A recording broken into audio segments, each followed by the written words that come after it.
Halo guys, Assalamualaikum warahmatullahi wabarakatuh. Apa kabar semuanya hari ini? Kamis 4 Desember 2025. Semoga kalian semua selalu dalam keadaan sehat walafiat, dimudahkan segala urusannya, dan pastinya diberkahi rezeki yang melimpah. Amin. Nah, hari ini kita bakal lihat gimana kelompoknya Roy Suryo CS plus geng pembenci Pak Jokowi. Kok kayaknya lagi apes banget teman-teman ya. Beberapa hari yang lalu ya, sidang KIP sudah jelas-jelas menolak seluruh gugatan Bon Jovi yang mau Polda Metro Jaya buka ijazah Pak Jokowi. Ya, belum kering air mata kecewanya. Hari ini sidang KAI juga ikut-ikutan nolak gugatan dari Bonatua, Roy Suryo dan Kurnia, kuasa hukum Tifa, ke Andri untuk buka arsip ijazah Jokowi. Dan hasilnya ya, ditolak mentah-mentah lagi teman-teman. Tuh, kenapa ini ya?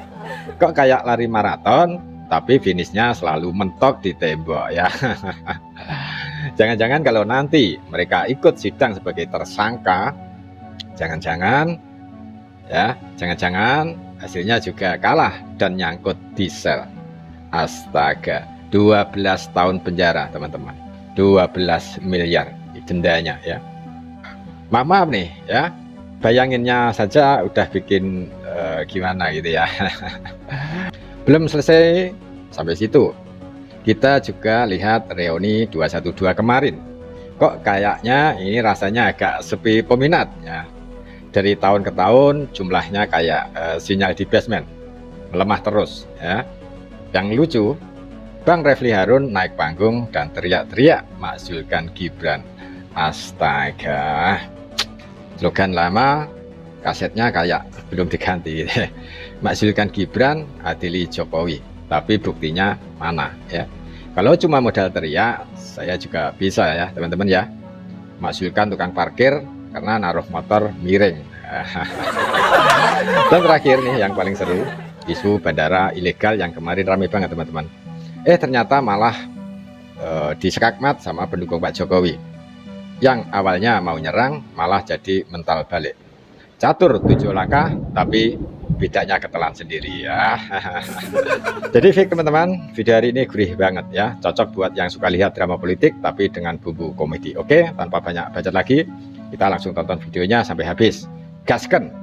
Pun Anda wakil presiden, tetapi kalau Anda melanggar konstitusi, tidak lagi memenuhi syarat sebagai wakil presiden, maka Anda wajib dimakzulkan. Setuju dimakzulkan? Setuju dimakzulkan? 6. Amar putusan memutuskan 6.1 menolak permohonan pemohon untuk seluruhnya. Komisioner berkesimpulan: 1. Komisi Informasi Pusat berwenang untuk menerima, memeriksa, dan memutus permohonan akuo. 2. Pemohon memiliki kedudukan hukum atau legal standing untuk mengajukan permohonan dalam sengketa akuo. 3. Termohon memiliki kedudukan hukum atau legal standing sebagai termohon dalam sengketa akuo.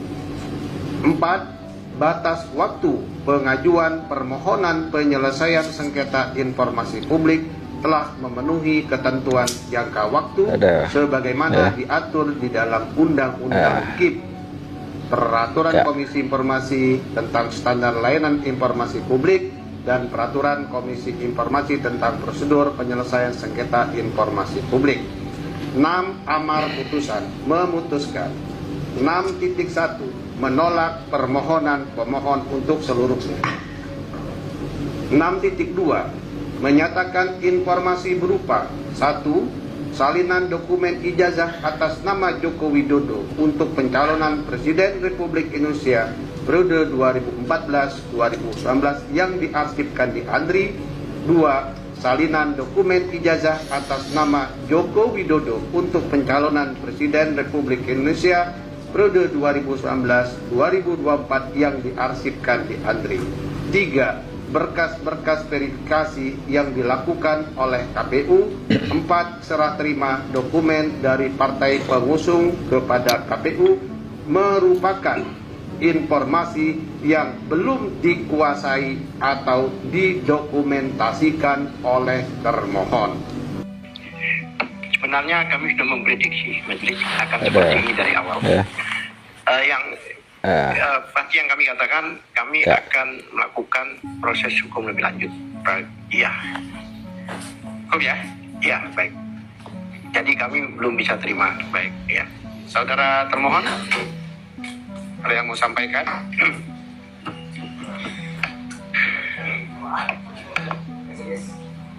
Ya, ya, kami menerima. Baik, ya. Terima kasih. Tambahan yang mulia. Sudah. Saudara termohon sudah cukup. Saudara ada tambahan, singkat saja ya, singkat saja terkait dengan apakah saudara menerima atau tidak putusan yang sudah dibacakan oleh majelis. Ya, terima kasih. Singkat ya. Majelis komisioner yang kami hormati, bahwa keputusan hari ini sebagaimana disampaikan oleh ketua advokasi kami adalah keputusan yang sudah kami duga ya. Tetapi kami harus sampaikan pada momentum ini bahwa ini adalah keputusan yang sangat mengecewakan. Mengapa? Karena putusan ini sangat penting untuk menjadi presiden bagi sengketa informasi publik di masa depan. Kemudian tolak ukur keterbukaan dokumen publik dalam proses demokrasi dan ukuran akuntabilitas lembaga penyelenggara pemilu.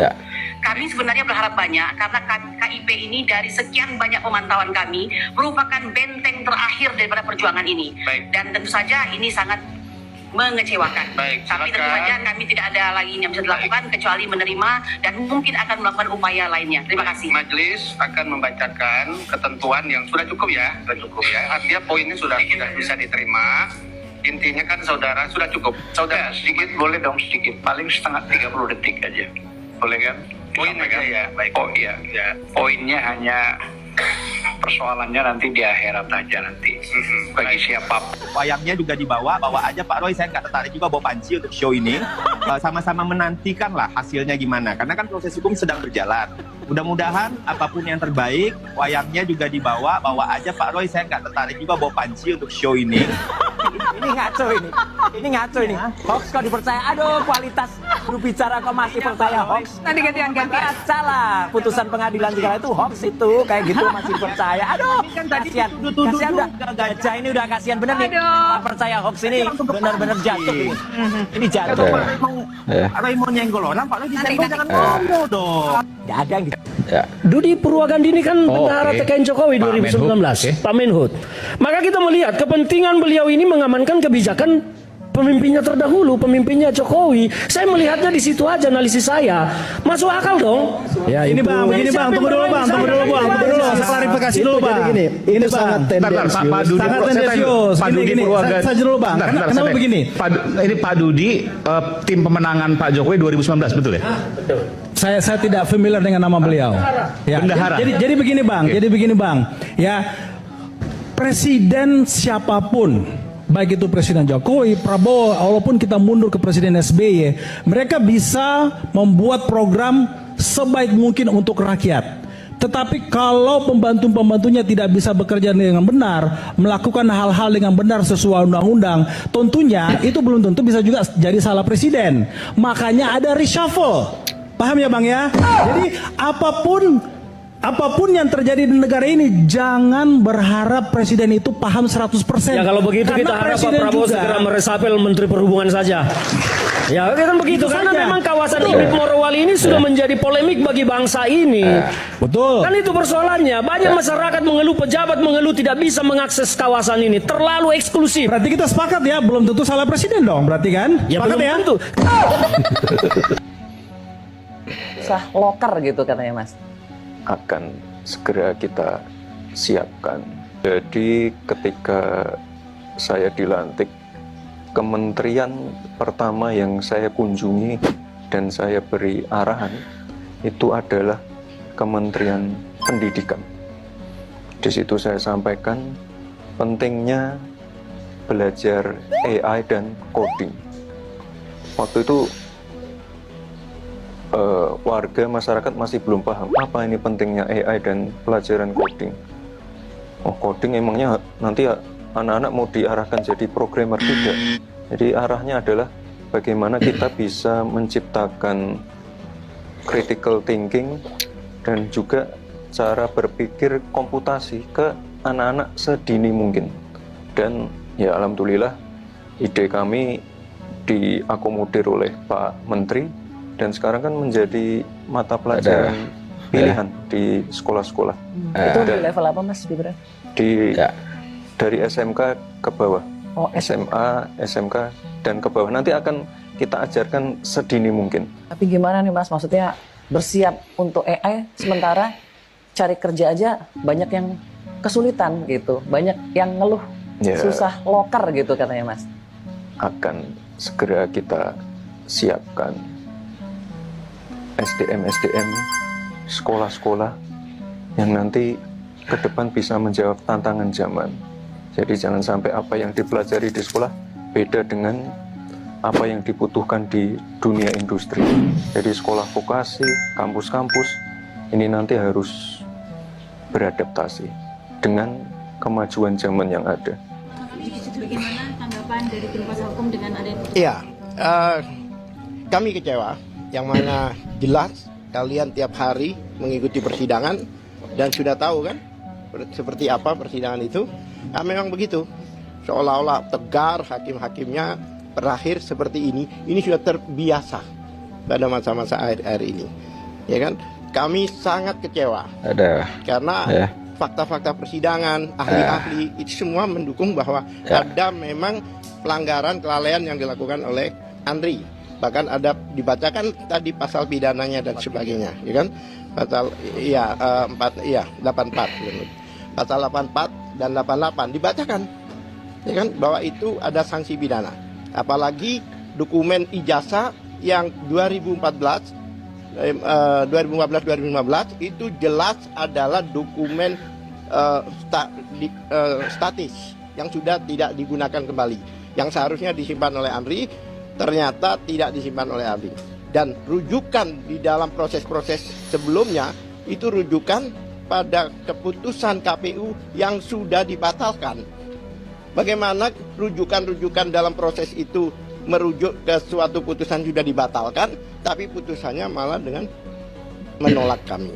Ya, biar masyarakat tahu, karena tiap hari, tiap sidang masyarakat mengikuti, ya kan? Tahu persis dan Anda juga tahu, ya kan? Selama ini Anda persidangan, bagaimana situasi persidangan dan sebagainya. Mereka ngakui tidak menguasai, KPU tidak menyerahkan. Dan sampai sekarang katanya masih dikuasai oleh KPU. Itu jelas pelanggaran undang-undang. Makanya saya juga heran kenapa hakim bisa memutuskan seperti ini, ya kan? Pada masa-masa yang rezim yang sudah berubah. Sekarang kan bukan Pak Jokowi lagi, ini kan Prabowo kan artinya. Nah, dalam penegakan hukum ini seharusnya ada reformasi, ya kan? Bukan reformasi itu bukan hanya pada kepolisian, seharusnya pada kejaksaan dan pengadilan-pengadilan atau lembaga-lembaga administrasi seperti ini. Seperti itu. Ya kami pasti dong, karena kami kecewa dan kami tidak bisa terima. Kami sampai PT UN nanti. Saya katakan nanti kami akan melakukan langkah-langkah hukum lebih lanjut. Itu kan kami katakan tadi. Ya seperti itu. Juga ini menyangkut Jokowi. Setelah beberapa hari yang lalu, Menteri Pertahanan Jenderal Sapri Samsudin mengatakan dia kaget. Walaupun saya juga heran kalau Sapri Samsudin bilang kaget. Ada bandara sudah 5 tahun itu aneh bin ajaib. Tapi bukan di situ yang saya katakan. Yang meresmikan Jokowi sudah 5 tahun, jadi harus dimintain pertanggungjawaban. Ini bandara saya dengar juga menerima kedatangan pesawat dari luar negeri. Berarti apapun yang masuk situ tak terkontrol oleh pemerintah. Tidak membayar pajak. Oke lah kalau pajak kecil. Tapi kalau dia membawa barang-barang berbahaya, mau itu narkoba, mau itu senjata, dan lain sebagainya, jadi apa kita? Itu satu. Yang kedua, ini merusak kedaulatan bangsa. Kalau udah namanya merusak kedaulatan bangsa, ini pengkhianatan. Ya memang yang berkhianat bukan hanya Jokowi yang meresmikan, termasuk katanya di situ ada Purnawirawan Jenderal. Itu pengkhianat juga. Itu pengkhianat juga.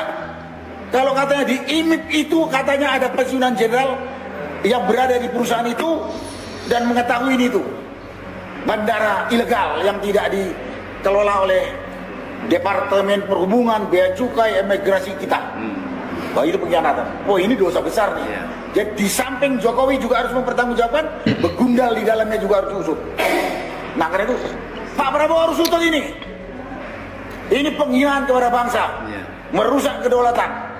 Karena untuk pesawat bisa masuk ke Morowali itu yang jauh dari perbatasan negara, itu kan instansi yang terlibat sedemikian banyaknya, Kementerian Pertahanan, Kementerian Luar Negeri, Kementerian Perhubungan, kemudian juga ada Airnav juga. Dan jangan lupa TNI ini, TNI AU punya Kohanutnas, Komando Pertahanan Udara Nasional, yang setiap saat 24 jam sehari sepanjang tahun itu memantau trafik keluar masuk Indonesia, bahkan di dalam Indonesia.